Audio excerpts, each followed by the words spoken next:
안녕하세요. 그녀의 북살롱 미셸입니다. 네, 오늘은 시집을 한 편 소개해 볼까 해요. 이성복 시인의 뒹구는 돌은 언제 잠 깨는가 입니다. 이성복 시인 많이 아시죠? 너무 많이 알려지신 사랑받는 그런 시인이시죠. 그러나 그의 시는 달달하지만은 않습니다. 표면적으로는 달달해 보이는, 달달하다기보다는 아주 진한 그런 사랑을 담고 있는 것처럼 보이는 그런 시들이 많죠. 그런데 시이기 때문에 보이는 텍스트 그대로만 해석하면 그 시의 맛을 한 20% 정도밖에 음미하지 못한다는 거 아시죠? 그 이성복 시인의 시들은 그 겉으로 보이기엔 아주 너무 리얼한 그런 사랑, 연애 이런 것들을 담고도 있지만 그 사랑에서 오는 아픔, 괴로움, 환희 이런 것들이 다 들어가 있기도 하지만 시인이 정말 우리에게 전달하려고 했던 우리의 뇌를 그냥 확 찬물을 끼얹고 싶었던, 그러면서 우리 뇌에 주입시켜 주고 싶었던 그런 생각들은 표면적으로 보이는 그런 내용이 다는 아닐 거라는 걸 우리는 알 수 있습니다. 제가 이렇게 저렇게 얘기해봐야 이 무슨 말도 안 되는 소리죠.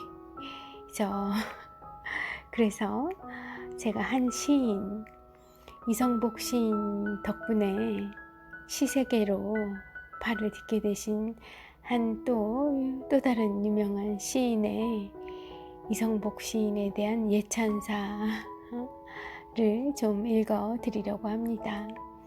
바로 이윤학 시인이 이성복 시인에 대해 남긴 글이에요. 자, 낭독할게요. 이성복의 첫 시집 뒹구는 돌은 언제 잠 깨는가 를 처음 만난 것은 85년 봄이었다. 그 시집의 출판 연도는 80년이었다. 시집이 나오고 5년 뒤에 그때서야 나는 비로소 그를 알게 되었다. 처음엔 어떻게 읽어야 할지 엄두가 나질 않았다. 몇 번인가 읽기를 그만두지 않을 수 없었다. 하지만 그 시집에 실린 시들에는 나를 사로잡고 놔두지 않던 구절이 몇 군데 있었다. 나는 그런 부분에 밑줄을 치기 시작했다. 뒹구는 돌은 언제 잠 깨는가를 가방에 넣고 다녔다. 가끔씩 가방을 어딘가에 놓고 왔고 취중에 누군가에게 선물을 주기도 했다. 내가 지금 가지고 있는 뒹구는 돌은 언제 잠 깨는가는 26쇄이다. 그는 처음부터 나를 어리둥절하게 만들었다. 그는 나를 별천지로 이끌고 가서는 희귀한 것들 속에 숨어있는 희귀한 것들을 볼 수 있게 해주었다. 그는, 시인 이성복은 삶은 어떻게든 견뎌야 하는 거라고 일러주었다. 그는 또 어디로든지 끝까지 가라고 일러주었다. 내가 뒹구는 돌은 언제 잠 깨는가 이 시집에서 제일 먼저 읽은 것은 아픔이었다. 그는 뒷표지 글에 이렇게 적어 놓았다. 망각은 삶의 죽음이고 아픔은 죽음의 삶이다 라고. 딩고연돌은 언제 잠 깨는가에 실린 대부분의 시는 진술형에 맞춰져 있었다.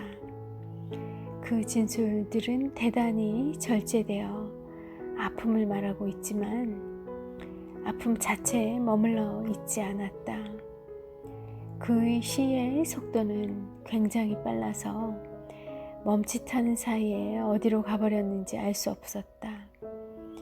연상이 연상을 불러 이어져가는 그 속도는 놀라울 정도였다. 어디로 갈까? 어디로 따라가야 하나? 나는 그를 따라가다 번번이 주저앉고 말았다. 숨이 턱까지 차올랐기 때문만은 아니었을 것이다. 그는 숨 쉴 틈도 주지 않았지만 어디로 가는지, 언제까지 달려갈지 끝까지 따라가 보지 않고서는 알 수 없을 것 같았다. 나는 그를 따라가기를 포기하고 말았다. 그런 뒤에 이렇게 썼던 기억이 남아있다. 길들은 구부러져 엉켜 무엇을 묶을 수도 없었다. 구부러진 채 생각에 잠기게 했다. 그때 내게는 희망이 있었다. 그처럼 시를 써내는 것이 내가 가진 유일한 희망이었다. 그건 처음부터 불가능한 일이었지만 내게 끝없이 이를 악물게 하는 힘을 주었다. 나는 언제부터인가 그를 따라갈 수 없음을 알았다. 그가 간 길을 따라가는 대신 나는 그 길을 비껴가지 않을 수 없었다. 보들레르는 나를 인생의 병원에 입원시켜 주었고 나는 거기서 이성복이라는 의사를 만났다. 딩고연돌은 언제 잠 깨는가를 100번쯤 읽었을 때 그동안 읽었던 시들은 맛이 없어서 다시는 찾지 않는 식당으로 변했다. 나는 그에 대해 20회쯤을 상상해왔다. 그의 시집들은 내가 빠져든 종교의 경전이었다. 그의 첫 시집 딩고연돌은 언제 잠 깨는가. 이 시집은 나를 그 종교에 빠지게 만든 입문서 같은 것이었다. 네, 이윤학 시인의 예찬이 대단하죠? 이 글을 읽고 나면 자연스럽게 이성복 시인의 시가 궁금해집니다. 제가 딩고는 돌은 언제 잠 깨는가에 실린 가장 유명할 것 같은 시 한 편을 소개해 드릴게요. 제목이 1959년이라는 시입니다. 그의 겨울이 지나고 여름이 시작되어도 봄은 오지 않았다. 복숭아 나무는 채 꽃피기 전에 아주 작은 열매를 맺고 부림의 살구나무는 시들어갔다.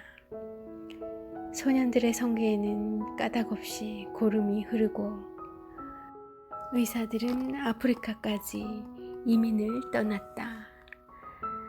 우리는 유학 가는 친구들에게 술 한 잔 얻어먹거나 2차 대전 때 남양으로 징용 간 삼촌에게서 뜻밖의 편지를 받기도 했다. 그러나 어떤 놀라움도 우리를 무기력과 불감증으로부터 불러내지 못했고 다만 그 전에 비해 약간 더 화려하게 절망적인 우리의 습관을 수식했을 뿐 아무것도 추억되지 않았다. 어머니는 살아있고 여동생은 발랄하지만 그들의 기쁨은 소리 없이 내 구둣발에 짓이겨지거나 이미 파리채 밑에 으깨어져 있었고 춘화를 볼 때마다 부패한 채 떠올라 왔다. 그의 겨울이 지나고 여름이 시작되어도 우리는 봄이 아닌 윤리와 사이비학설과 싸우고 있었다. 오지 않는 봄이어야 했기에 우리는 보이지 않는 감옥으로 자진해 갔다. 네, 여기까지이고요. 제가 이 시를 설명해 드릴 정도의 능력은 되지 않습니다. 그저 반복해서 들어보시는 건 어떨까요? 이성복 시인은 되게 외모가 멋있으세요. 직접 뵌 적 물론 없죠. 사진으로 뵈면 정말 멋있어요. 너무 잘생겼고 우수에 차 있는 뭔가, 그리고 이 생각이 가득한 그렇지만 가까이 해질 것 같지 않은, 또 너무 가까워지고 싶지는 않은 그런 이미지입니다. 여러 의미로 해석될 수 있긴 하겠지만 표면적으로는 사랑의 감정을 노래하고 있는 시들이 많이 있어요. 또 그냥 지나칠 수 없죠. 한 편 골라서 읽어 드려 보겠습니다. 세월에 대하여 라는 시 중의 일부분이에요. 나는 너를 사랑했다. 나는 내가 잠자는 두평 방이었다. 인형 몇 개 같은 표정으로 앉아있고 액자 속의 교회에서는 종소리가 들리는 나는 너의 방이었다. 내가 바라보는 풀밭이었다. 풀밭 옆으로 숨죽여 흐르는 냇물이었다. 그리고 나는 아무것도 아니었다.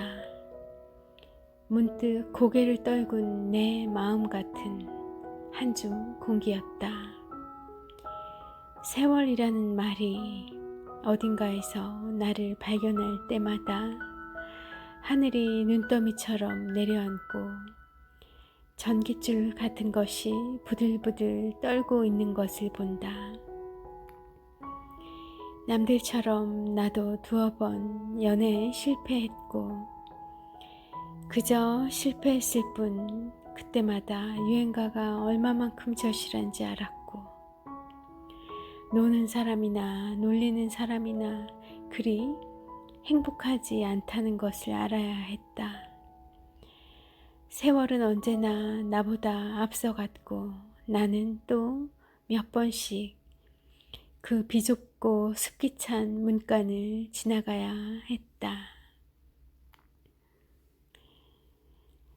또 다른 사랑이 언급된 시 계속 읽어 볼게요. 이제는 다만 때 아닌 때 늦은 사랑에 관하여 라는 시 중에 몇 문장입니다. 옆에서 한 번만 보고 싶음과 만지고 싶음과 살 부비고 싶음에 관하여 한 번만 부여안고 휘 돌고 싶음에 관하여 이제는 다만 때 아닌 때 늦은 사랑에 관하여. 어떠세요? 괜찮으신가요?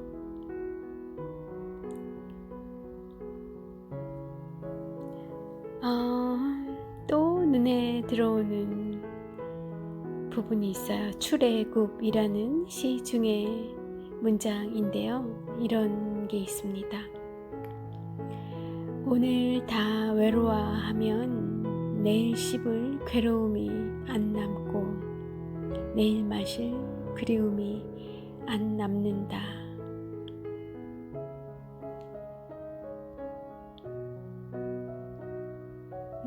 그리고 편지라는 시 중에 문장이라고 해야 할지 단어라고 해야 될지 들어보세요. 잘 잊지 말아요. 그리운 점점점 이런 시도 있고요. 이런 달달한 시들도 있지만 뒹구른 돌은 언제 잠 깨는가, 이 제목이 의미하듯이 우리에게 잠들어 있지 말고 언제까지 그렇게 잠들어 있을 거냐고 호통치는 시인이시기도 해요. 그런 시들이 훨씬 더 많죠. 저는 이성복 시인을 이런 말랑말랑한 시로 만난 게 아니고요. 아주 딱딱하고 엄격한 아주 하드한 그런 아포리즘으로 만났습니다. 예전에 책을 써보겠다고 이제 책 쓰기 뭐 그런 모임 스터디 선생님이 물론 있었죠.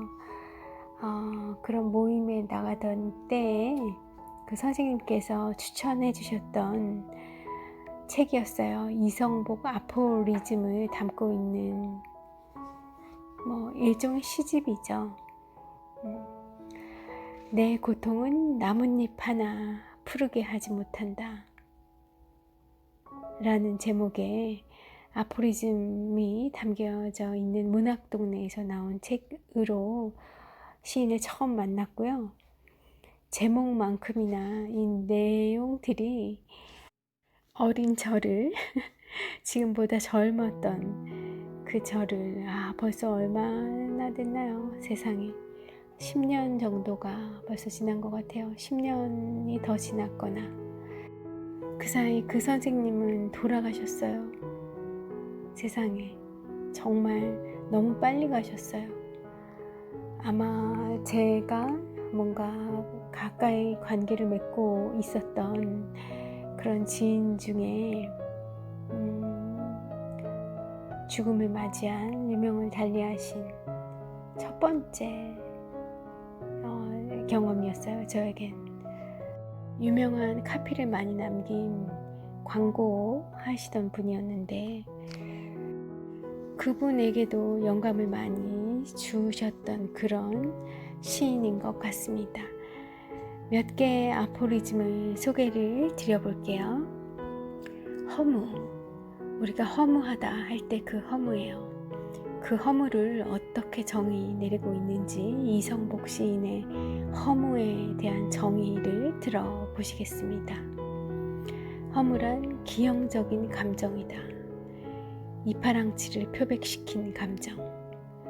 허무를 실체로 여기는 자들의 심약성. 허무 자신을 간통하고 부정할 때까지 한 시대를 지탱해 주는 것은 재능이 아니라 힘이다. 사실 무슨 말인지 지금 봐도 잘 모르겠어요. 조금 쉬운 거로 가보죠. 이런 것도 있습니다. 시대의 어려움을 방종의 구실로 삼지 말고 자기 탓으로 돌리지도 말 것. 양자 다 어둡고 진지한 표정으로 흥청거리는 꼴을 볼 때마다 혓바늘이 돋는다. 이건 좀 쉽죠? 어떤 마음인지 시인의 마음과 미셸의 마음이 좀 일치되는 그런 아포리즘이었습니다. 다른 것도 봐보죠. 여태껏 우리 시대만큼 물질이 정신에게 치명타를 준 적은 없다. 물질과 정신을 서로 싸우게 만든 책임까지 우리 시대에 돌아올지 모른다. 물질의 근본 속성은 평등이다. 우리는 서로 동등해지려 하면서 물질화된다. 신에게서 버림받은 정신이 물질의 잠을 거부하고 상징의 숲으로 잠적하고 싶은 까닭도 여기에 있다. 대강 100% 200% 이해하고 싶지만 다는 잘 안 되고요. 한 70%, 80% 정도 이해되는 것 같습니다. 다만 호통치시는 건 알겠어요. 너희 지금 이러면 안 된다 라는 거요. 물질을 추구하면서 그렇게 다 똑같아지려느냐, 너의 삶을 살 것이 아니라 그렇게 다 획일화된 강요된 삶을 걸어갈 것이냐 라고 호통을 치시는 것 같아요. 자, 또 다른 예술에 대한 아포리즘 하나 소개해 드려 볼게요. 예술에 있어서 새로운 주제란 없다. 영원한 주제의 새로운 체험만이 문제된다. 예술가에 대한 새로운 체험의 지배 형식이 곧 예술의 형식이다. 얼마나 진부한 이야기인가. 그러나 일단 형식 쪽에 윙크를 해줌으로써 사유의 남봉질에 일침을 가할 수 있다. 주제는 다르지만 같은 주제인 것 같기도 해요. 예술에 있어서 또 마찬가지로 너만의 방식으로, 너의 방식으로 체험하고 너의 형식으로 예술을 하라라는 거죠. 그것이 예술이라는 거죠. 저에게는 그렇게 읽히네요.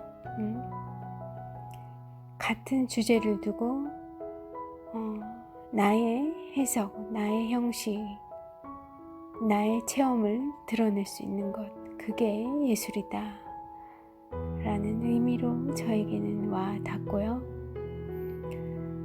한 줄짜리 아포리즘도 있습니다. 날카롭게 보지 마라. 그대의 재주는 쉽게 부러져 버린다. 너무 날카롭게 보면 쉽게 부러져 버린다는 것 같아요. 그래요. 두터움, 나이가 들수록 두터움, 두께 이런 것이 좋아지더라고요.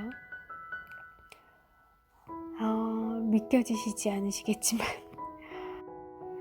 제 팟캐스트를 들으시면서 굉장히 제가 좀 이렇게 생각이나 의견이 또렷하지 않고 동글동글 할 거라고 생각을 하실 것 같은데요. 이래도 흥 저래도 흥일 것으로 생각하실 것 같은데, 사실 예전에 10년, 15년, 20년 그 이전에는 뭐 말할 것도 없고요.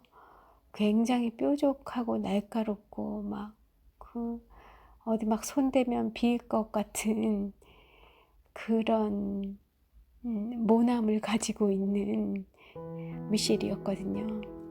그런데 지금은 흘러가는 두루두루 구비구비 흘러가는 물이 좋고 나무나 대지 뭐 구름의 그 두터움 이런 것들이 좋더라고요. 이 모서리가 형체가 명확한 이런 것보다 나이가 들어서 그런가 봐요. 그때는 뭐 두터움, 두께, 이 몽실몽실함 이런 것들이 와닿지도 않고 보이지도 않고 형태라는 생각조차를 하지 않았죠. 그런 것도 형태일 수 있다는 생각 자체를 못했던 것 같은데, 이렇게 좋은 말로 얘기하면 성숙해집니다. 마지막으로 아포리즘 하나 더 소개해드리고 인사드리려고 했는데, 맞은편 장에서 보이는 그 아포리즘이 또 너무나 좋은 거예요. 그래서 제가 그것까지 2개의 아포리즘 더 소개드려 볼게요. 우선 첫 번째, 내 병을 신경성으로 추단한 의사는 정신과에 추천서를 내주었다. 나는 그것을 찢어버렸다. 내 육체가 정신에게 병을 건네주었다면 그건 용서할 수 있으나 나의 정신이 내 육체의 정상적인 움직임을 방해했다면 수치스러운 일이다. 나는 정신의 동정을 믿는다. 와, 엄청 막 이 서리빨 같은 기운이 느껴지지 않으세요? 저는 이성복 시인의 시보다 이 아포리즘 쪽에 더 끌려요. 제가 시를 다 완벽히 이해를 하지 못해서 그런 면도 있고요. 앞서는 제가 나이가 들면서 굉장히 몽글몽글해졌다고 말씀을 드렸지만 아직도 이런 뾰족한 송곳 같은 이런 아포리즘으로 더 저의 마음이 향합니다. 네, 마지막 아포리즘이에요. 들어보세요. 해변에서 바라보는 바다와 바다 한가운데서 바라보는 바다는 전혀 다르다. 살아있는 내가 죽어있는 나에 대해서도 그렇게밖에 보지 못한다면 무엇 때문에 살아야 하는가? 왜냐하면 내 삶은 죽음을 억압하는 일, 그러니까 내 뚝심으로 죽음을 삶의 울타리 안으로 밀어넣는 노력 외에 다른 것이 아니므로 어느 날 죽음이 나비 날개보다 더 가벼운 내 등허리에 오래 녹슬지 않는 핀을 꽂으리라. 그래도 해변으로 나가는 어두운 날의 기쁨, 내 두 눈이 바닷개처럼 내 삶을 뜯어 먹을지도.